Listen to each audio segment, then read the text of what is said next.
buddy.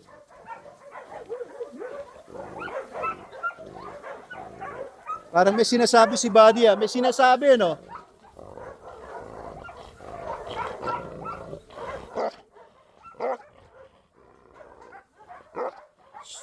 Buddy, ano ba? Magkaibigan na tayo, di ba? Ano ba? Hindi pa ba? Good boy. It's okay. It's okay, buddy. Well, anyway, alam niyo ba si Buddy ay merong sinastad ngayon? Oh, gagalit. Oh, eto, dinala dito ng aking kilala, isang Saint Bernard.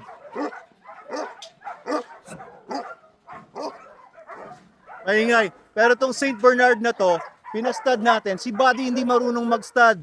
Kaya nag-AI tayo. Hindi artificial intelligence, kundi artificial insemination. So ang ginawa natin, nawakan na naman ito ng ating mga trainers, mga kennel attendant. Kinuha na ng similya si Buddy.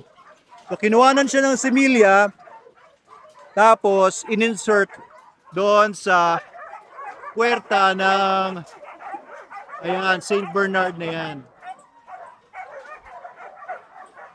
Yan, oh. Ganda rin ng Saint Bernard, oh. Ano, Buddy? Ano kaya maging itsura ng anak nila, guys? Ikaw ba naghawak kay Buddy kanina? Hinawakan mo si Buddy? Kapon po. Kapon? Ano, ikaw nag-AI? Si Paul po. Si Paul.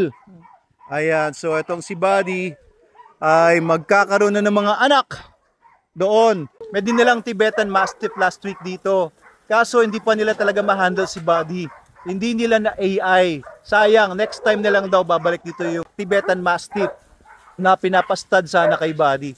Eto si Buddy kasi hindi siya mag-stud mag-isa. Ayaw niyang sumampa. Kaya kinuha na lang siya ng similya. Kinuha na lang siya ng sperm. Tapos ayun. Hopefully, etong Saint Bernard na ito magbuntis. Ganda, oh. Sana ay magbuntis siya. Come here, girl. Come here. Dito ka. Maaraw dyan. Ayan. So, nilagyan naman nila itong mga areas natin dito ng mga shade nets. Kaya malaking kabawasan sa init na napupunta sa mga kulungan. Pero marami namang mga puno dito. Ayan. So, anyway. Ayan. Saint Bernard and Tibetan Mastiff. Nagko-crossbreed kami dito sa Manalo K9.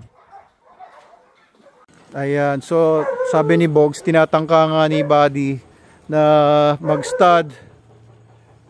Pero hindi tumatagal, 2 minutes nga lang daw. Tapos may kinikwento sa akin si Bogs tungkol dito kay Buddy, naghihimatay-himatayan daw. Opo. Tapos kunyari lang bumabagsak. Oo, kunyari lang. Tapos kunyari bumabagsak, tapos pagbagsak, tapos pag hinawakan nyo na, biglang kakagating kayo. Buhay naman tayo. Delikado yun, nakakatakot yun. So kunyari daw, ordinary naman, hindi naman sobrang init, hindi naman heat stroke. Ordinary lang, parang ganito lang. Tapos biglang babagsak. Hindi, pero siguro nung nilalagyan na namin ng catch pole. Oo. Tapos aggressive nga siya. Oo. Kaya kagat-kagat niya. Maya-maya maghihimay-matayin niya lang uhulihin nyo na siya para i-handle, para kuha na ng similya. Opo. Tapos nilagay nyo sa catch pole. Tapos biglang bumagsak. Bumagsak, naghimatay-matayan. Hindi kaya dahil na siya, na sobrang galit, na high blood? Parang ganun yung niya. Oh? Wala namin Dahil sobrang galit niya sa inyo, dahil inuhuli niyo siya. Tapos pagbagsak, wala. Na talaga? Ilang minuto yun na walang malay? 10 to 15 seconds lang yun. 10 to 15 seconds. Tapos hinawakan niyo, bigla na lang kayong susunggapan. Ilang beses nangyari yun? 2 beses. 2 beses? Oh, ito si Buddy ah. Delikado pala ito. Best actor, delikado, tapos bigla kang susunggaban, babanatan ka. Ano Buddy, ba't mo ginagawa yun? Ha? Ulolong. Laki ng bibig pa naman yan, no? Oo, hindi basta-basta aso ito. Ayun yung kanyang kapartner. Anong pangalan ng Saint Bernard? Oo, nakalimutan ko din yung pangalan itong Saint Bernard na to eh. Medyo mahaba yung mukha niya para sa Saint Bernard, pero ganda rin siya. Ayan. Mas matulis ang uso po nito. Oo, mas matulis ang uso. Pero yan, maganda yan kapag nag-combine, ano kaya itsura ng mga puppies niyan. Magkahawig naman sila eh. Magkamag-anak naman yung mga yan kasi yon mga Saint Bernard, na-develop din yan sa mga malalamig na mga lugar sa sa Switzerland yata. Swiss yung Saint Bernard kung di ako nagkakamali. Ito naman sa mga malalamig na lugar din. Sa China naman, sa Tibet. Sa isang province yun sa China.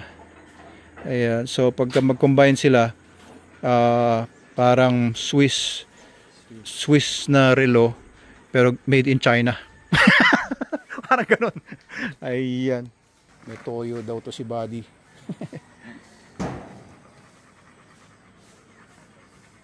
Ayan, biglang tumahimik lahat dito. Ang sarap pala dito pag tahimik. Oh, ang ganda ng kalikasan. Pag tahimik ang lahat. Pag walang kumakawal ng mga aso. Ayan, relax na silang lahat.